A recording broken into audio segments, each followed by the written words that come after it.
Hi friends, welcome to Varalakshmi పొదరిల్లు. ఇది చూడండి, రొయ్యల కర్రీ ఎంత బాగుందో. ఈ రొయ్యల కర్రీ ఈరోజు సండే స్పెషల్గా మా ఇంట్లో రొయ్యల కర్రీ చేశానండి. ఈ రొయ్యల కర్రీ ఏ విధంగా చేసుకోవాలి, వీటికి కావాల్సిన పదార్థాలు ఏందో మనం ఇప్పుడు వీడియోలో చూసేద్దాం. ఈ కర్రీ కలర్ రైస్కి, రోటీకి, చపాతీకి, పూరికి, అలాగే నాన్కి చాలా అద్భుతంగా ఉంటుందండి.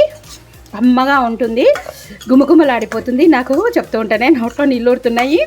తప్పకుండా ఈ కర్రీ ఎలా చేసుకోవాలన్నా వీటికి కావాల్సిన ఇంగ్రీడియంట్స్ ఏందో మనం ఇప్పుడు చూసేద్దాం. ఓకేనా, రండి వీడియోలోకి వెళ్ళిపోదాం.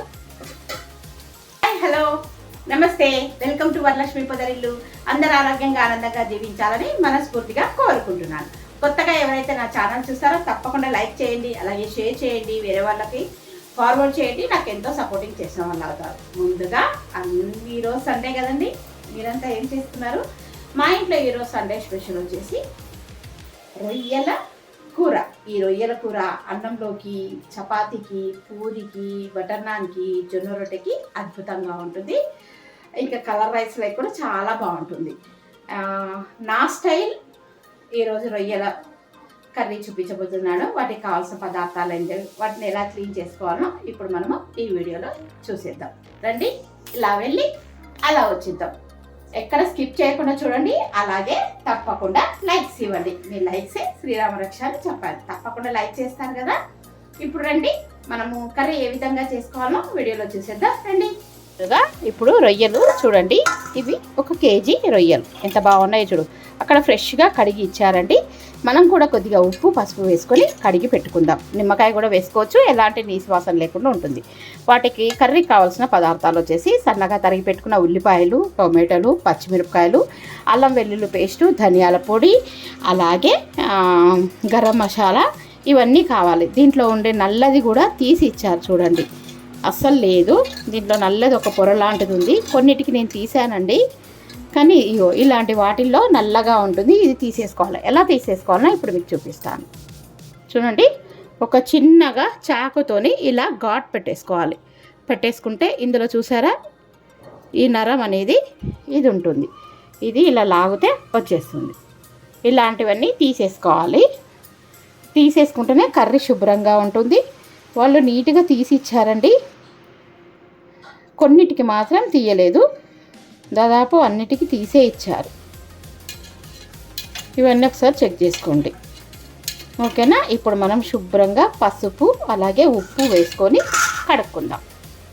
ముందుగా కొద్దిగా పసుపు వేసుకుందాం, రుచికి తగినంత పసుపు అలాగే ఉప్పు వేసేసుకొని ఒకసారి బాగా కడిగేసుకుందాం. ఇలాగా పిసికి కడిగేసుకుంటే ఎలాంటి నీటి వాసన కానీ, వాళ్ళు సరిగ్గా కడగకుంటే కూడా ఇవన్నీ బాగా పోతాయి ఇందులో ఉండేటి వల్ల. ఒకసారి వాటర్ వేసేసుకొని కడిగేసుకుందాం. శుభ్రంగా వాటర్ పోసి నీళ్ళు వంపేసుకొని వస్తానండి. ఇప్పుడు చూడండి, ఫ్రెష్గా 2 టైమ్స్ కడుక్కొచ్చు. దీనికి కొద్దిగా ఉప్పు, కొద్దిగా పసుపు వేసి కలిపి నూనెలో ఫస్ట్గా వేయించుకుందాం. కొద్దిగానే వేసుకుందామండి, చప్పగా లేకుండా. ఓకేనా. ఇప్పుడు స్టవ్ మీద ఆయిల్ పెట్టేసుకుందాం. కర్రీ స్టార్ట్ చేసుకుందాం ఎలా చేయాలనేది. ముందుగా స్టవ్ మీద పాన్ పెట్టేసుకొని అందులో ఆయిల్ వేసి వేడి చేసుకోవాలి. ఇప్పుడు మనం పసుపు, ఉప్పు కలుపుకుందాం. రొయ్యలను వేసి కొద్దిగా వేయించుకుందాం. దీంట్లో నీరు ఉంటుందండి, నీరు ఎగిరిపోయే వరకు వేయించుకుందాం. నీరు ఎగిరిపోతే మనకు ఈ రొయ్యలు అనేది ఇట్లా దగ్గరికి ముడుచుకొని వస్తాయి. మీకు చూపిస్తాను, చూస్తూ ఉండండి. ఒకసారి కలిపేసుకుందాం. ఇవన్నీ ఇందులో నీరు ఇంకిపోయేంత వరకు కలుపుకోవాలండి. మనము రొయ్యలన్నీ దగ్గరకు వచ్చేస్తాయి.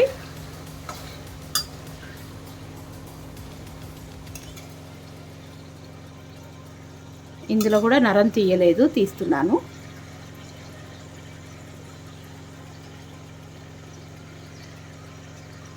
ఇది నరం కాదండి, దీనికి మచ్చనే, నేను నరం అనుకున్నాను. ఈ విధంగా అన్నీ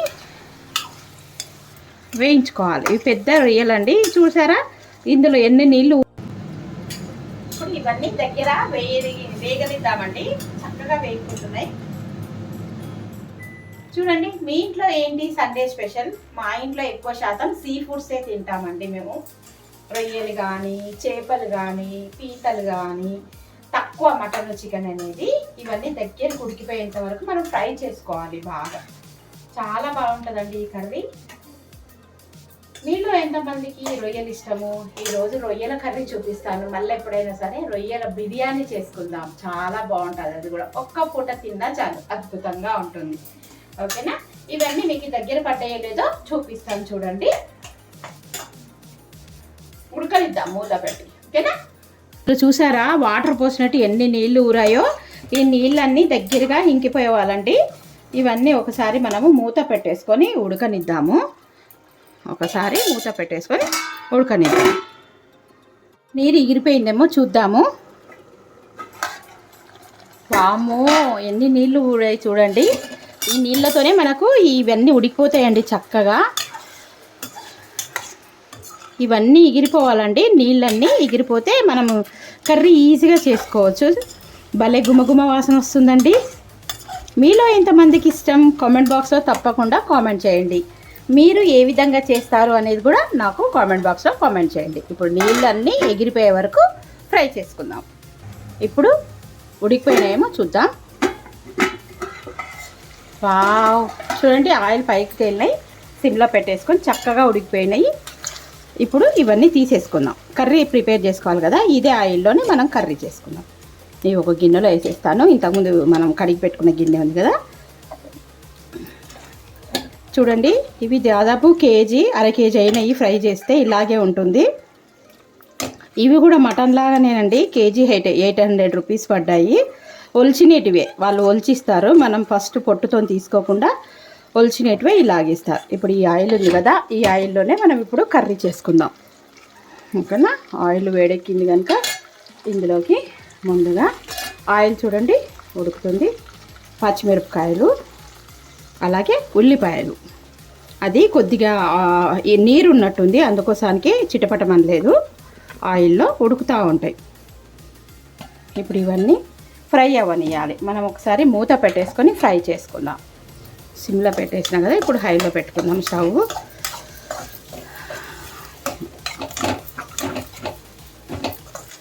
బాగా ఉల్లిపాయలు ఎర్రగా అవ్వనివ్వాలి. మూత పెట్టేసుకుందాం. చూడండి ఉల్లిపాయలు వేగుతున్నాయి. బాగా ఎర్రగా వేగనియాలి. ఇప్పుడు చూడండి ఆయిల్ మొత్తము సౌండ్ వస్తుంది, అంటే దీంట్లో ఉండే నీరంతా ఇంకిపోయి సైడ్లకు అంతా అయిపోయింది. అందుకే దీంట్లోనే ఇదే ఆయిల్లో చేసుకుంటేనే కర్రీ స్మెల్ అద్దరిపోతుందండి, చాలా బాగుంది. ఇప్పుడు ఇవన్నీ ఉల్లిపాయలు మగ్గినాక మనం టొమాటోలు వేసుకుందాం. ఉల్లిపాయలు ఇంకా కొద్దిగా మగ్గనివ్వాలి. మూత పెట్టేసుకుందాం. ఇప్పుడు ఉల్లిపాయలు మగ్గినాయేమో చూద్దాము.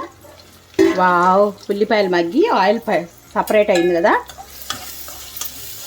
ఇప్పుడు అల్లం వెల్లుల్లి పేస్ట్ వేసుకుందాం. కొద్దిగా ఫ్రెష్గా అల్లం వెల్లుల్లి పేస్ట్ 1 టేబుల్ స్పూన్. ఇది కూడా పచ్చివాసన పోయేదాకా బాగా వేయించుకున్నాం. ఇందులోనే కారం, ఉప్పు, ధనియాల పొడి, గరం మసాలా ఇవన్నీ వేసేసుకున్నాం. మీరు చాలా వీడియోస్లో చూసి ఉంటారు నేను ఇంట్లో చేసుకున్న గరం మసాలా. తర్వాత రుచికి తగినంత ఉప్పు కొద్దిగానే వేస్తున్నానండి. ఆల్రెడీ మనం ఇంతకుముందు ఫ్రై చేసిన దాంట్లో వేసుకున్నాము. అలాగే కారం, పచ్చిమిరపకాయలు కూడా వేస్తున్నాను, చూసి వేసుకోండి. ధనియాల పొడి వేద్దాం. ఇవన్నీ కూడా కొద్దిగా కారం, ఉప్పు, ధనియాల పొడి ఇవన్నీ పచ్చివాసన పోయేంత వరకు ఫ్రై అయినాక లాస్ట్కి వేసుకుందాంలేండి ధనియాల పొడి. టమాటో వేసేస్తున్నాను. ఈ టమాటో వేసి బాగా కలుపుకుందాం. ఇది కూడా టమాటో, కారం, ఉప్పు, మనం వేసుకున్న గరం మసాలా ఇవన్నీ బాగా మగ్గిపోవాలి. మగ్గిపోయిన తర్వాత గ్లాస్లో వాటర్ పోసుకుందాం, ఒక చిన్న గ్లాసు. ఓకేనా? ఇవన్నీ మెత్తగా టమాటాలు మగ్గనియాలండి. మనం ఈ మూత పెట్టేసుకుంటే చక్కగా మగ్గిపోతాయి. టమాటాలు వేసాం కదా ఇంతకుముందు, మగ్గినాయేమో చూద్దాం. వావ్, చూడండి ఆయిల్ పైకి తేలుతుంది.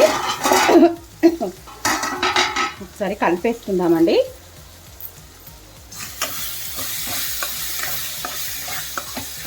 అడగంటనియద్దు, అసలే మెత్తబడాలి టమాటోలు ఇవన్నీ. చక్కగా మెత్తబడితే కర్రీ బాగుంటుంది. ఇలాగైనా గ్రేవీ లేకుండా ఇలాగైనా దగ్గరికైనా చేసుకోవచ్చు. నేను కొద్దిగా ఉడకడానికి మాత్రమే నీళ్లు పోస్తానండి, నాకు ఇలాగే ఇష్టం. ఇప్పుడు ఇది కొద్దిగా గట్టిగా అయింది కదా, ఇప్పుడు ఒక గ్లాస్ వాటర్ పోసుకుందాం. చూడండి, కొద్దిగా నీళ్ళు మునిగితంతా పోసుకుందాం. ఒక గ్లాస్ వాటర్ ఇదంతా ఒకసారి కలిపేసుకొని దగ్గరికి ఉడకనిద్దాం. ఓకేనా, మూత పెట్టేసుకుందాం. టమాటాలు అన్నీ వేసాం కదా, ఉడికిందో లేదో ఒకసారి చూసేద్దాము. నీళ్లు పోసాం కదా, టమాటాలు అన్నీ ఉడికాక కర్రీ ఏ విధంగా అయిందా. వావ్, ఎంత సూపర్గా ఉందండి, భలే ఉంది. మంచి వాసన వస్తుంది, వాసనకే తినాలనిపిస్తుంది. అన్నీ ఉడికిపోయినాయండి టమాటాలు ఇవన్నీ. మీకు దగ్గర నుంచి కూడా చూపిస్తాను నేను ఏ విధంగా ఉడికింది అనేది. ఒకసారి చూడండి. ఈ నీసు కూరలులా కొద్దిగా కారం ఉంటేనే బాగుంటుందండి. అంటే మరీ అంత కారం కాదు, నోటికి కొంచెం కారం తగిలితేనే బాగుంటుంది. ఒకసారి దగ్గర నుంచి చూపిస్తా చూడండి. చూసారా, ఇప్పుడు ఉడికిపోయింది కదా. ఇప్పుడు మనము ఇంతకుముందు వేయించి పెట్టుకున్న ఏంటివి ఇవి రొయ్యలండి, ఇవి వేసి కలిపేసుకున్నాం. కొద్దిగా ఎసరు ఉన్నప్పుడే వేసుకోండి, ఎందుకంటే ఈ టొమాటో పులుపు, ఉల్లిపాయల ఉప్పు, కారం ఈ రొయ్యలకు పట్టాలి. వేసుకొని ఇప్పుడు ధనియాల పొడి వేసుకుందాం. చూడండి, రుచికి తగినంత ధనియాల పొడి వేసి ఒకసారి కలిపేసుకుందాం. దగ్గరికి సిమ్లో పెట్టి మగ్గనిద్దాము, నూనె పైకి తెలియేంత వరకు. చూడండి, టమాటాలు ఉల్లిపాయలు అన్నీ చక్కగా మగ్గిపోయినవి. కొత్తిమీర కూడా చల్లేసి మూత పెడితే కొత్తిమీర ఫ్లేవర్ బాగా అందుతుంది. కొత్తిమీర వేసేసుకుందాము.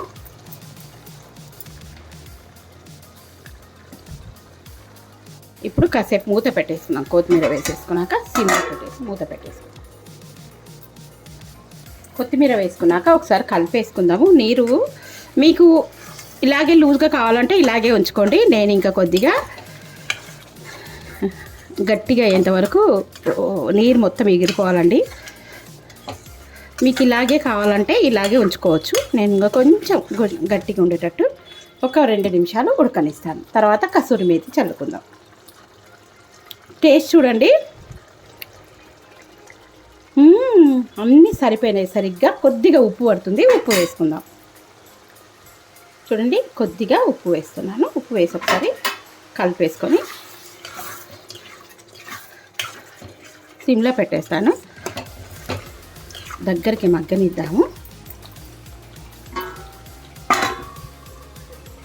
ఇప్పుడు మగ్గిపోయిందేమో చూద్దాం. కాలుతుందండి, క్లాత్ పట్టుకొని తీద్దాము. బాగా చూడండి, ఆయిల్ పైకి తెలుతుంది కదా. ఇప్పుడు కొద్దిగా కసూరి మేతి ఇలా వేసుకోండి, స్మెల్ అద్దరిపోతుంది.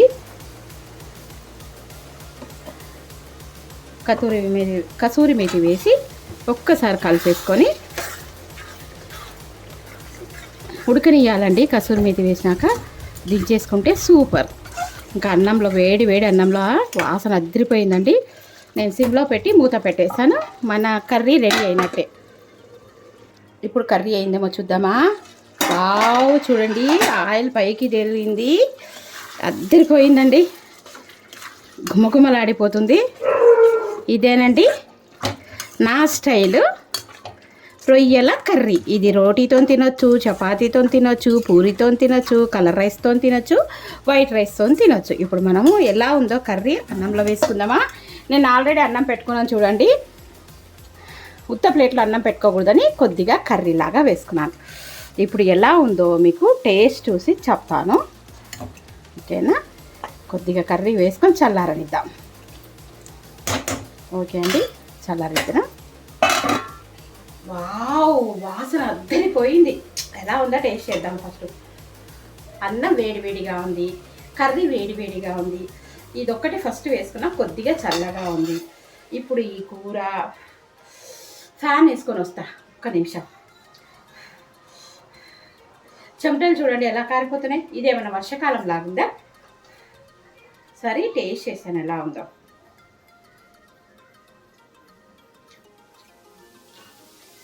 అబ్బా, ఎంత బాగుందండి. నేను చెప్పిన విధంగా నా స్టైల్లో ఒకసారి చేసి చూడండి. కమ్మగా ఉంది, అస్సలు ఒక్క మెతుకు కూడా వదిలిపెట్టకుండా తింటారు, అంత బాగుంది. ఇంకా ఇవి వచ్చేసి చూడండి చక్కగా ఉడికిపోయినాయి. కాలుతుందండి చూడండి. ఎంత బాగున్నాయంట, కొబ్బరి ఉడకల్లాగా చాలా కమ్మగా ఉందండి.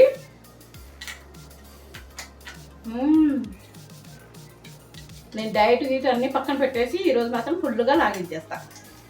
రోజు కొర్రన్నం, బ్రౌన్ రైసు, ఫుల్గా బరువు తగ్గాలని ఇవే తింటున్నాను. కానీ ఈరోజు సండే స్పెషల్ కదా వైట్ రైస్ చేసుకున్నాను. ఎంత బాగుందో. నచ్చిందా? నచ్చినట్టయితే తప్పకుండా లైక్ చేయండి, అలాగే వేరే వాళ్ళకి నా ఛానల్ ఫార్వర్డ్ చేయండి. ఓకేనా? ఇదండి ఇవాళ మన రొయ్యల కర్రీ. ఎంత బాగుందో. తప్పకుండా మీరు కూడా చేసుకొని తిని ఎలా ఉందో నాకు కామెంట్ బాక్స్లో కామెంట్ చేయండి. Thank you for watching. Thank you for your time. మరో మంచి వీడియోతో మీ ముందు ఉంటాను. బాయ్.